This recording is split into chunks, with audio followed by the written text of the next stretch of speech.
Maghahain daw ng motion bukas si Albay Representative Edsel Lagman para ipahukay ang labi ni dating Pangulong Ferdinand Marcos. Pero ang desisyon para mapagbigyan ito ayon sa ilang abogado, nakasalalay pa rin kay Pangulong Duterte. Nakatutok si Trisha Zafra. Ang isa sa mga nagpetisyon noon para pigilan ang paglibing kay dating Pangulong Ferdinand Marcos sa libingan ng mga bayani na si Albay Representative Edsel Lagman maghahain ng mga mosyon bukas para ipahukay ang labi ng dating Pangulo at ipakontempt ang mga nangasiwa ng libing. Premature anya ang libing dahil hindi pa pinalang desisyon ng Korte Suprema noong November 8. Yung exhumation ay kailangan parang rectification ng disrespect, patent disrespect ng mga public respondents at ng mga Marcoses laban sa Supreme Court at ang kanilang processes. Pero para kay House Deputy Speaker Fred Castro na isang abogado, bago mahukay ang labi ni Marcos, kailangan daw munang baligtarin ang desisyon ng korte na pumapayag sa paglilibing nito. Mahirap na raw itong gawin. Kung lifted ang status co-ante order, meaning to say na wala nang sagabal na ituloy nila ang paglibing. Tingin din ni Attorney Pacifico Agabin, dating Dean ng UP College of Law, maaari pang magsampa ng motion for reconsideration pero mahihirapan ang mga petitioner.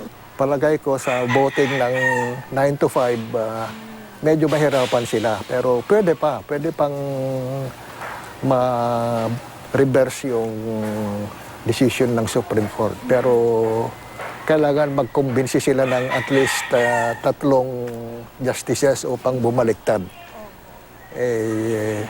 Sa issue na ito, palagay ko mahirap nang bumaliktad ang 3 justices.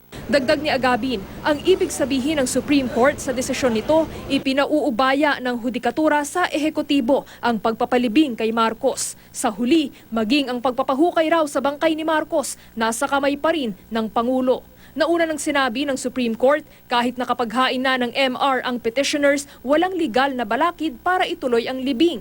Kanina, muling nagpamisa ang pamilya Marcos sa puntod ng dating Pangulo. Dumalo si Ilocos Norte Representative Imelda Marcos at dating Senador Bongbong Marcos. Mahigpit ang seguridad sa sementeryo, pero pinapapasok ang mga magpapakilalang taga-suporta ng dating Pangulo. Sa Ilocos Norte, nagpapatuloy rin ang luwalo o 9 na araw na padasal para kay Marcos. Nanguna sa misa sa Bacara ang bunsong kapatid ng dating Pangulo na si Fortuna Marcos Barba o Lola Baby. Nalaman lang daw niya na ililibing na ang kapatid umaga lang noong Biyernes. Sabi nila, para kaming pumuslit-puslit. Well, I don't know how everyone will look at it. Pero sa ganang amin, we thought we were doing the right thing.